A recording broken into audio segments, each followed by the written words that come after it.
আসসালামু আলাইকুম প্রিয় শিক্ষার্থীবৃন্দ, কেমন আছো তোমরা? নিশ্চয়ই বাড়িতে আছো, সুস্থ আছো এবং নিরাপদে আছো। আমি সবিতা রানী দে, সহকারী শিক্ষক, engineering university girls school and college. তোমাদেরকে আজকে ষষ্ঠ শ্রেণীর বাংলাদেশ ও বিশ্ব পরিচয়ের একটি ক্লাসে আমন্ত্রণ জানাচ্ছি। ক্লাসটি হচ্ছে একাদশ অধ্যায়ের, আর ক্লাসটির হচ্ছে আজকে প্রথম ক্লাস, লেকচার নাম্বার 1। আর পৃষ্ঠা নম্বর হচ্ছে 86 থেকে 88 পৃষ্ঠা। আর একাদশ অধ্যায়ের নাম হচ্ছে বাংলাদেশি শিশুর বেড়ে ওঠা ও প্রতিবন্ধকতা। তো দেখো, বাংলাদেশি শিশুর বেড়ে ওঠা ও প্রতিবন্ধকতা। আজকে আমাদের আলোচ্য বিষয় হচ্ছে ভূমিকা, পার্ট 1 সামাজিকীকরণ ও সমাজ জীবনের প্রভাব, পার্ট 2 ও 3 হচ্ছে সামাজিকীকরণের মাধ্যম এবং মাধ্যমগুলোর গুরুত্ব। আর মাধ্যমগুলোতে কি কি রয়েছে: পরিবার, প্রতিবেশী, শিক্ষা প্রতিষ্ঠান, খেলা ও পড়ার সাথী, কোথাও কোথাও কোনো বইয়ে সমবয়সী সঙ্গী থাকে, এই পয়েন্টটার নাম। তারপর হচ্ছে ধর্ম, গণমাধ্যম। তো এই মাধ্যমগুলোর নাম আমরা জানবো, এগুলোর গুরুত্ব সম্পর্কেও আমরা আজকে আলোচনা করব। তো তোমরা তোমাদের পাঠ্যপুস্তকের কত পেজে বলেছি, 86 নম্বর পৃষ্ঠা, 86 নম্বর পৃষ্ঠায় চলে যাও। সবাই নিশ্চয়ই গিয়েছ 86 নম্বর পৃষ্ঠায়।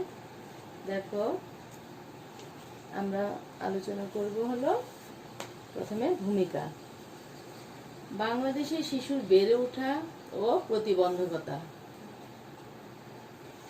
বাংলাদেশের শিশুর বেড়ে ওঠা, বড় হয়ে ওঠা ধীরে ধীরে, এবং বাধাসমূহ কি কি? প্রতিবন্ধকতা হচ্ছে বাধাসমূহ।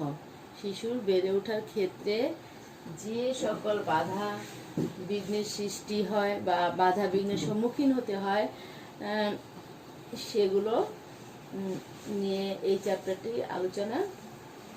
দেখো, ভূমিকায় শিশু যখন জন্মগ্রহণ করে তখন সে একান্তই ইন্দ্রিয় সর্বস্ব প্রাণী থাকে, অর্থাৎ 5টি ইন্দ্রিয়: চক্ষু, কর্ণ, নাসিকা, জিহ্বা ও ত্বক।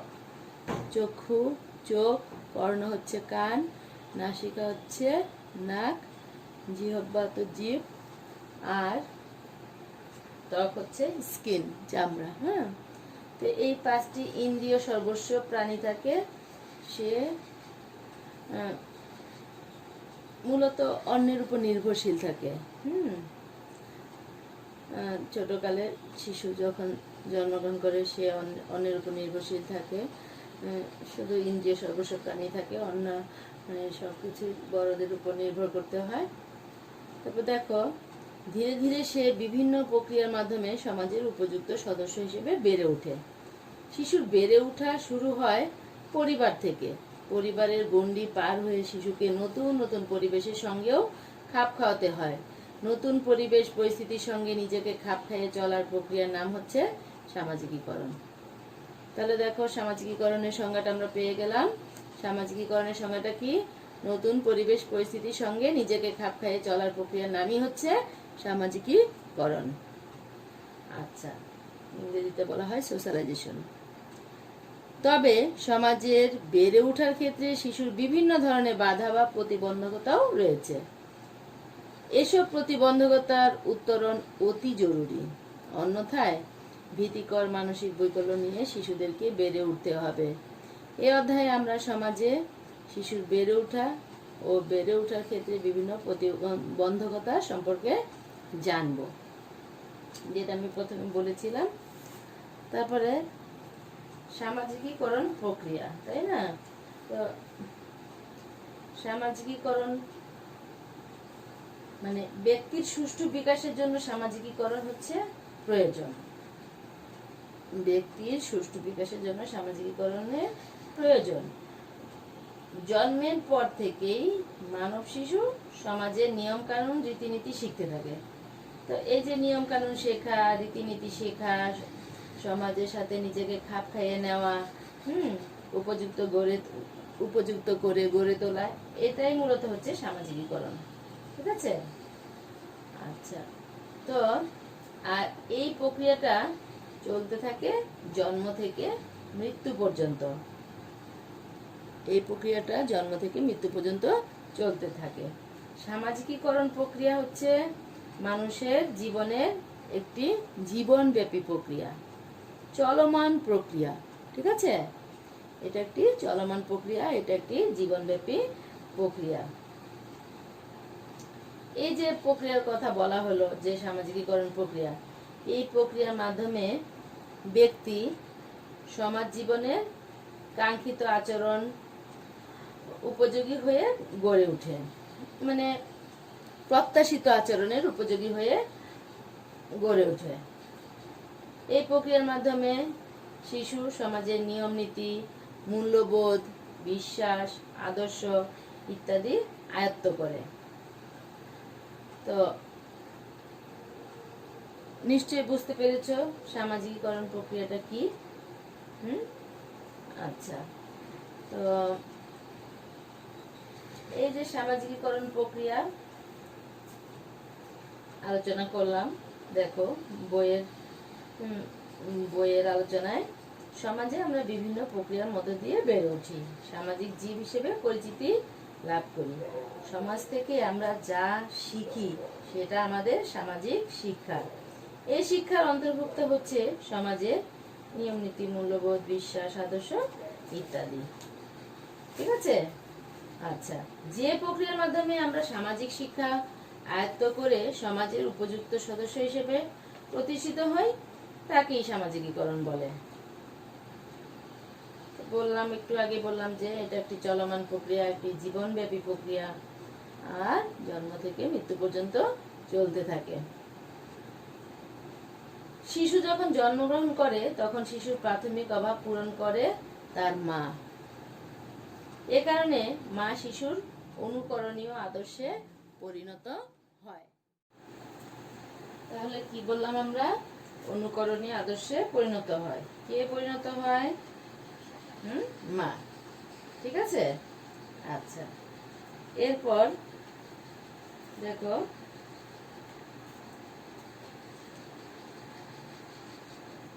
এই যে সামাজিকীকরণ প্রক্রিয়া, সামাজিকীকরণ প্রক্রিয়াটা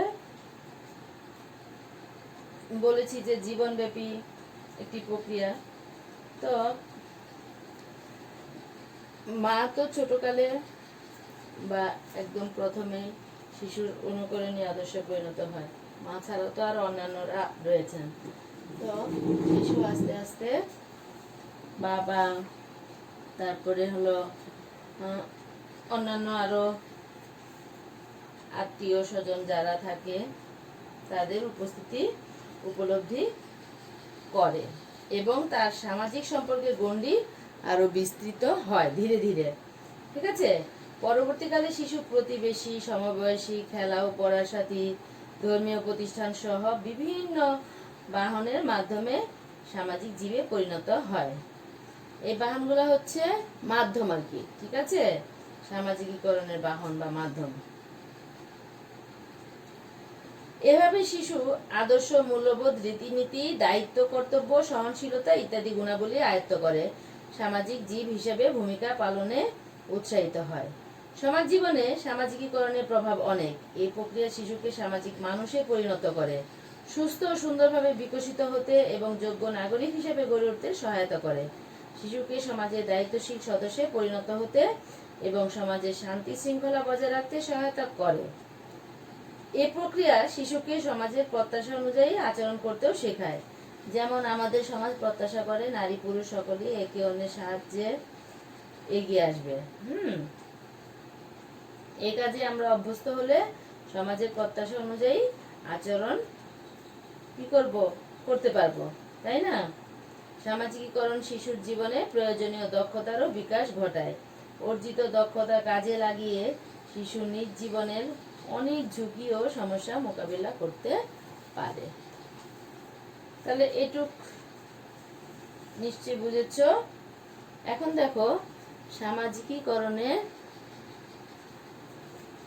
মাধ্যম হিসেবে বা বাহন হিসেবে পরিবার,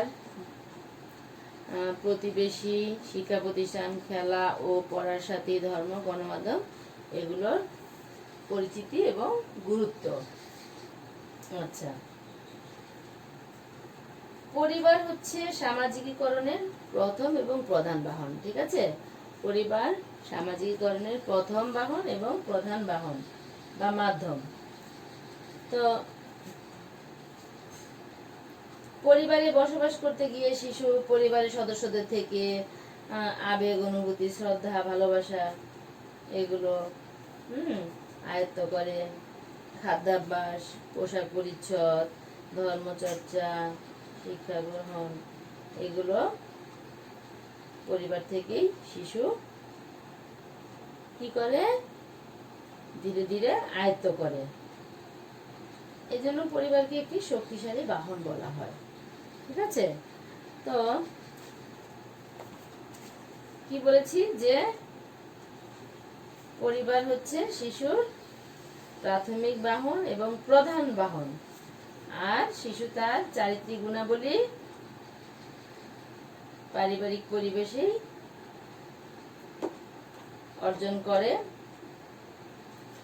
ওই যে বললাম, আবেগ, অনুভূতি, শ্রদ্ধা, ভালোবাসা, সহযোগিতা, সহিষ্ণুতা, সম্প্রীতি, ভ্রাতৃত্ববোধ, আত্মত্যাগ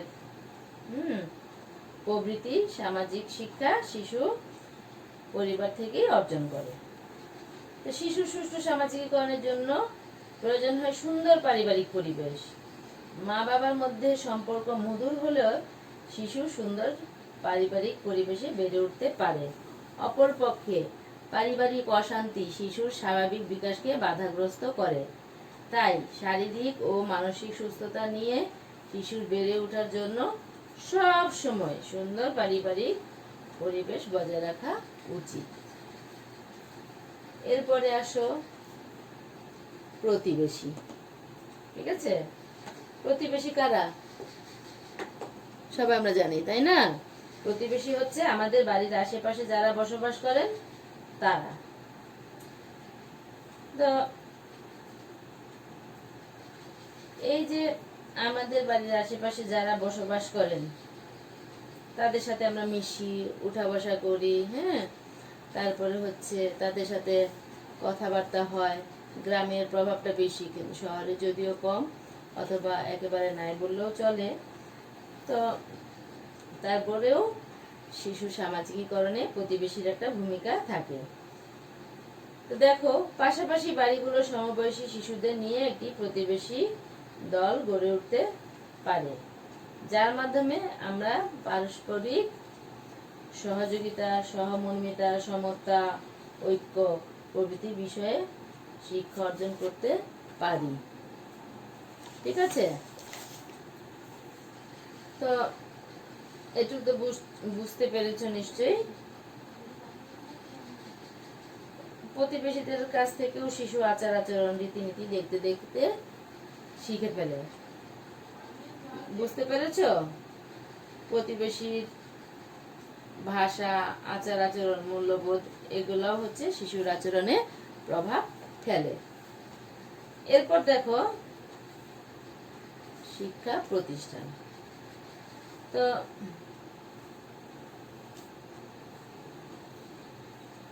এই বিভিন্ন ধরনের শিক্ষা প্রতিষ্ঠানে শিক্ষার্থীরা পরস্পরের সাথে মিলিত হওয়ার পর্যাপ্ত সুযোগ পায়, মানে ব্যাপক সুযোগ পায়, অনেক সুযোগ পায়। এর মাধ্যমে একে অপরকে প্রভাবিত করে, মানে একটি শিশু আরেকটি শিশুকে প্রভাবিত করে। তারপরে হচ্ছে শিক্ষকদের কাছ থেকে শিশু অনেক আচার আচরণ শিখে, এগুলো আয়ত্ত করে থাকে। ঠিক আছে, তো শিক্ষা প্রতিষ্ঠান আসলে সামাজিকীকরণের জন্য আরেকটি গুরুত্বপূর্ণ মাধ্যম বা বাহন। শিশু শিক্ষা প্রতিষ্ঠানে জ্ঞান অর্জনের পাশাপাশি কতগুলো সামাজিক আদর্শ শিখে থাকে। শিক্ষা প্রতিষ্ঠান থেকে কি কি শিখে?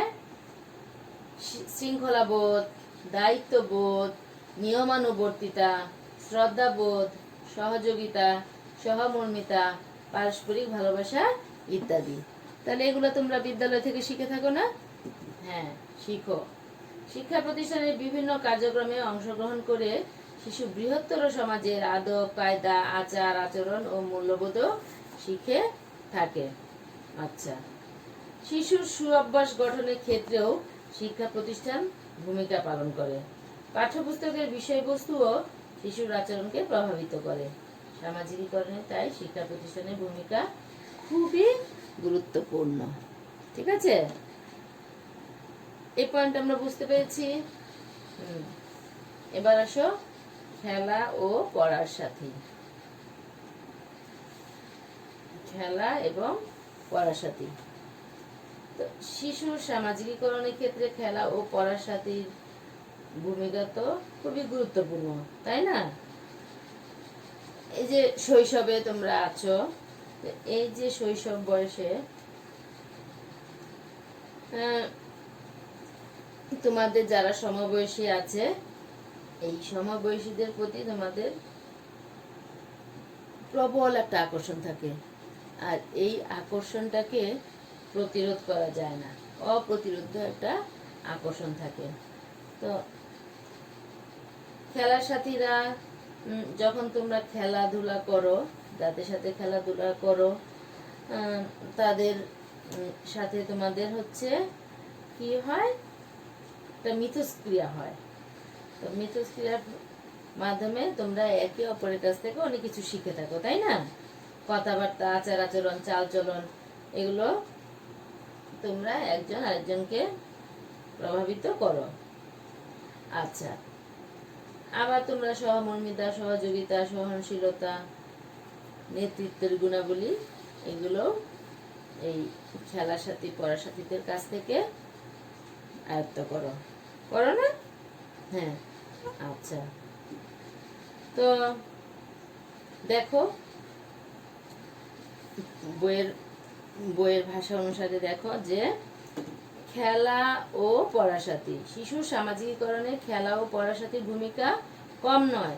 শিশু খেলা ও পড়ার সাথীর সাথে মেলামেশা করে নেতৃত্বের গুণাবলী অর্জন করে। যেটা বললাম, ভালো মন্দ গুণাবলীর সমালোচনা শুনে সমাজের কাঙ্ক্ষিত আচরণ করতে শেখে। তবে মন্দ খেলার সাথী ও মন্দ পড়ার সাথী অনেক সময় শিশুকে বিপদগামী করতে পারে। বিপদগামী মানে ভুল পথে পরিচালিত করতে পারে। ঠিক আছে? আচ্ছা, তাই খেলার সাথী নির্বাচনের সময় এবং পড়ার সাথী নির্বাচনের সময় অনেক বেশি সজাগ দৃষ্টি রাখতে হবে, সচেতন থাকতে হবে। ভুল খেলার সাথী আর পড়ার সাথী নির্বাচন করলে জীবন কিন্তু শেষ হয়ে যায়। ঠিক আছে? আচ্ছা, তাহলে আমরা কি খেলার সাথী আর পড়ার সাথী নির্বাচনের সময় ভুল করব? করব না। আমরা বুঝে শুনেই খেলার সাথী আর পড়ার সাথী নির্বাচন করব। আচ্ছা, এরপর হলো ধর্ম। ধর্ম হচ্ছে এক ধরনের বিশ্বাস যা নির্দিষ্ট কিছু আচার অনুষ্ঠানের মাধ্যমে প্রকাশিত হয়।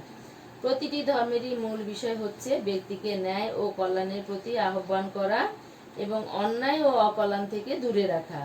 মসজিদ, মন্দির, গির্জা, প্যাগোডা প্রভৃতি ধর্মীয় প্রতিষ্ঠান মুসলিম, হিন্দু, খ্রিস্টান ও বৌদ্ধ সম্প্রদায়ের লোকদের জীবনকে নানাভাবে প্রভাবিত করে।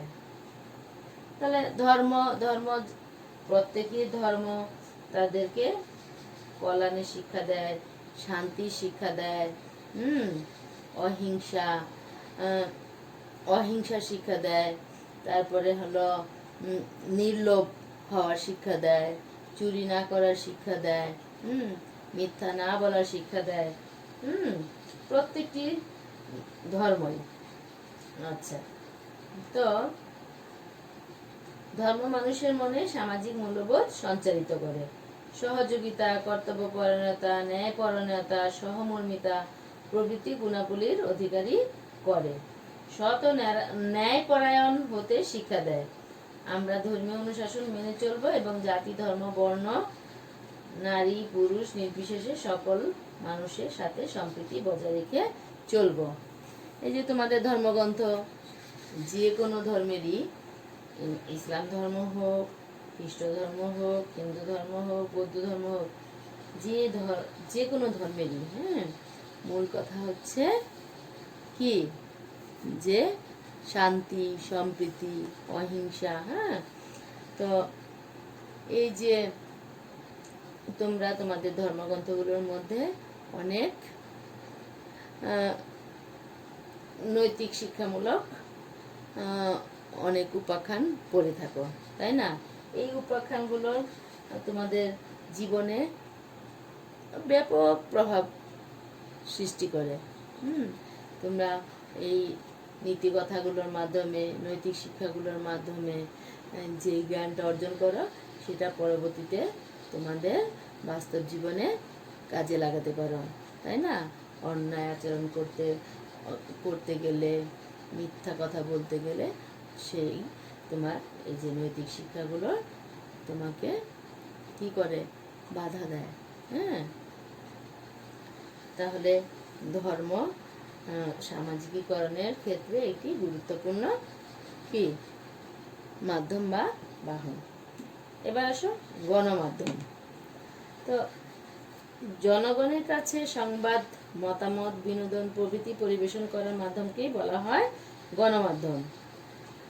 তো গণমাধ্যম কাকে বলে আমরা সবাই জানি, যে জনগণের কাছে সংবাদ, মতামত, বিনোদন প্রভৃতি পরিবেশন করার মাধ্যমকেই বলা হয় গণমাধ্যম। আর গণমাধ্যম তো গণমাধ্যমের যে গুরুত্বপূর্ণ গণমাধ্যমগুলো রয়েছে সেটা তো জানো, যে সংবাদপত্র, বেতার, রেডিও, টেলিভিশন, চলচ্চিত্র, এখন হলো তথ্য প্রযুক্তির প্রভাব আছে, তথ্য প্রযুক্তির মধ্যে আবার রয়েছে ইমেল আছে, ফেসবুক, টুইটার, এগুলো তো তোমরা জানোই। আরও কত কত কত সামাজিক যোগাযোগ মাধ্যম আছে যেটা তোমরা ইতিমধ্যে ব্যবহারও করো, জানো। হ্যাঁ, তো দেখো এই গণমাধ্যম, গণমাধ্যম সমূহ, ওই যে সংবাদপত্র বললাম, ম্যাগাজিন, বেতার, টেলিভিশন, চলচ্চিত্র সামাজিকীকরণে গুরুত্বপূর্ণ ভূমিকা পালন করে। সংবাদপত্র, ম্যাগাজিনে সমাজের মূল্যবোধ, প্রথা, ঐতিহ্য, সংস্কৃতি, শিক্ষা প্রভৃতি সম্পর্কে বিভিন্ন তথ্য থাকে, যা শিশুর সামাজিকীকরণে ভূমিকা পালন করে। বেতার নানা ধরনের বিনোদনমূলক ও শিক্ষামূলক অনুষ্ঠান প্রচার করে শিশুর সামাজিকীকরণে ভূমিকা রাখে। একই সাথে দেখা ও শোনার মাধ্যমে টেলিভিশন থেকে সংগৃহীত তথ্য শিশুর সামাজিকীকরণে কার্যকর ভূমিকা পালন করে। চলচ্চিত্র সামাজিকীকরণের ক্ষেত্রে গুরুত্বপূর্ণ ভূমিকা পালন করতে পারে, যদি তা শুধু বিনোদনধর্মী না হয়ে আদর্শ ও বাস্তবধর্মী শিক্ষামূলক চলচ্চিত্র হয়। এ ধরনের চলচ্চিত্র শিশুর মনোভাব গঠনে গুরুত্বপূর্ণ ভূমিকা পালন করে। তাহলে দেখো গণমাধ্যমে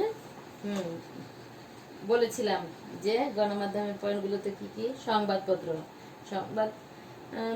তো জানোই যে জনশিক্ষার জন্য একটি গুরুত্বপূর্ণ মাধ্যম। হ্যাঁ, আমরা আমাদের সমাজ সম্পর্কে, বিশ্ব সম্পর্কে, দেশ বিদেশের সমস্ত খবর আমরা সংবাদপত্রের মাধ্যমে পেয়ে থাকি। আমরা এর মাধ্যমে সহনশীলতা, সহমর্মিতা, বিশ্বজনীনতার বোধ আমাদের মধ্যে জাগ্রত করে তুলতে পারে। এরপরে টেলিভিশন। টেলিভিশন তো আজকের দিনে সারা পৃথিবীতেই একটি শক্তিশালী জনপ্রিয় গণমাধ্যম। তো মানুষের চিন্তা ভাবনা, জীবন যাপনকে এই টেলিভিশনটা নানাভাবে প্রভাবিত করে। টেলিভিশনে কিন্তু বিনোদন, তারপরে শিক্ষামূলক অনুষ্ঠান, তারপরে হচ্ছে সংবাদ, হ্যাঁ, তো বিভিন্ন ধরনের অনুষ্ঠান উপস্থাপিত হয়। তোমাদের বয়স উপযোগী অনুষ্ঠান উপস্থাপিত হয়, টেলিভিশনে প্রদর্শিত হয়। তো এই যে টেলিভিশনে বিভিন্ন শিক্ষা তথ্যমূলক অনুষ্ঠান প্রচারিত হয়, হুম, এটা হচ্ছে দুদিকই রয়েছে, ইতিবাচক দিক নেতিবাচক দিক রয়েছে। আমরা যদি আমাদের নিজের দেশ, নিজের সংস্কৃতি, হ্যাঁ, এই যে নিজের সংস্কৃতিকে লালন পালন করি আমরা, ভিনদেশি সংস্কৃতিকে বা ভিনদেশি যে চ্যানেলগুলো সেগুলো বর্জন করি, হ্যাঁ, সেটা আমাদের জন্য ভালো। কারণ এর মাধ্যমে আমরা দেশীয় সংস্কৃতিকে লালন করব এবং আমাদের মধ্যে দেশপ্রেমটা জাগ্রত হবে, তাই না? আর আমরা আমাদের বয়স উপযোগী, আমাদের জন্য যেটা গ্রহণীয়, আমাদের যেটা জন্য শিক্ষণীয় সেটা আমরা গ্রহণ করবো। আর যেটা আমাদের বয়স উপযোগী নয়, আমাদের জন্য শিক্ষণীয় নয়, আমাদের জন্য যেটা নেতিবাচক প্রভাব ফেলবে সেটা আমরা গ্রহণ করব না। তো ইতিবাচক আর নেতিবাচক টেলিভিশনেও ভালো দিক মন্দ দিক আছে, আমরা বুঝে শুনে যেটা ইতিবাচক আমাদের জন্য সেটা গ্রহণ করব, ঠিক আছে? তারপরে চলচ্চিত্রে যে বলেছি যে চলচ্চিত্রের যে শিক্ষণীয় বিষয় থাকে, চলচ্চিত্রটা যদি হলো আদর্শ বাস্তবধর্মী হয়, শিক্ষামূলক হয়, তাহলে সেখান থেকে একটি শিশু গুরুত্বপূর্ণ, তার জীবনের গুরুত্বপূর্ণ মেসেজটা গ্রহণ করতে পারে। আর সেই জন্য চলচ্চিত্রও আমাদের সুস্থ সুন্দর মন মানসিকতা গঠনের জন্য গুরুত্বপূর্ণ এবং সামাজিকীকরণের ক্ষেত্রে খুব গুরুত্বপূর্ণ। এই চলচ্চিত্র আমাদের বয়স উপযোগী, আমাদের জন্য শিক্ষণীয়, আমাদের জন্য গ্রহণীয় সেই চলচ্চিত্র আমরা আমাদের জন্য নির্বাচন করব এবং দেখব। হ্যাঁ, তারপরে হচ্ছে আবার বললাম যে ইমেল, তোমরা ইমেল, ইংরেজিতে ইমেল করা, হ্যাঁ, শেখো, পড়ো। ইমেল করাটা মাধ্যমে কি একটি যোগাযোগ মাধ্যম, এটি হ্যাঁ, তথ্য যোগাযোগ প্রযুক্তির ক্ষেত্রে একটি যোগাযোগ মাধ্যম গুরুত্বপূর্ণ। আর এখন তো ফেসবুকের কথা বলার অপেক্ষাই রাখে না। ফেসবুক যে কত গুরুত্বপূর্ণ এবং খুবই মানে জনপ্রিয় একটি সামাজিক যোগাযোগের মাধ্যম। এই সামাজিক যোগাযোগের মাধ্যমে ফ্রেন্ডশিপ করা যায়, তোমরা জানো। তারপরে হচ্ছে মতামত বিনিময় করা যায়, তারপরে হচ্ছে ছবি বিনিময় করা যায়, হ্যাঁ, আরও কত কি, তাই না? তাহলে যে তথ্য যোগাযোগ প্রযুক্তি গণমাধ্যমে এসেছে বর্তমানে, যে খুবই জনপ্রিয় একটা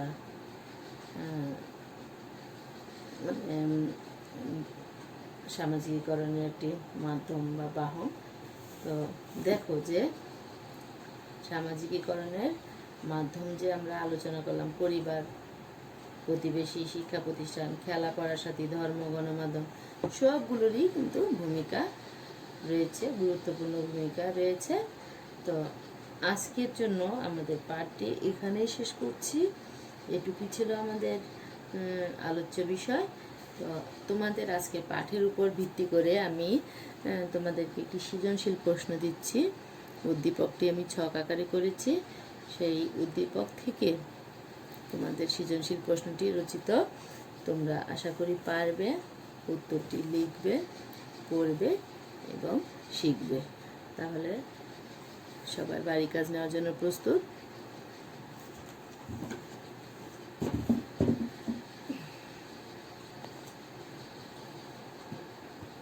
সামাজিকীকরণের মাধ্যম, এটা উদ্দীপক, ঠিক আছে? তো এই যে মাধ্যমগুলো কি দেখো, পরিবার, তারপরে শিক্ষা প্রতিষ্ঠান 2 নম্বর, 3 নম্বরে দিয়েছি ধর্মটা, 4 নম্বরে দিয়েছি গণমাধ্যম। 1 হলো পরিবার, 2 শিক্ষা প্রতিষ্ঠান, 3 ধর্ম, 4 হলো গণমাধ্যম। এই সিরিয়ালের সাথে কিন্তু কোনো সম্পর্ক নেই, ঠিক আছে? আচ্ছা, ক, শিশু কখন ইন্দ্রিয় সর্বস্ব প্রাণী থাকে?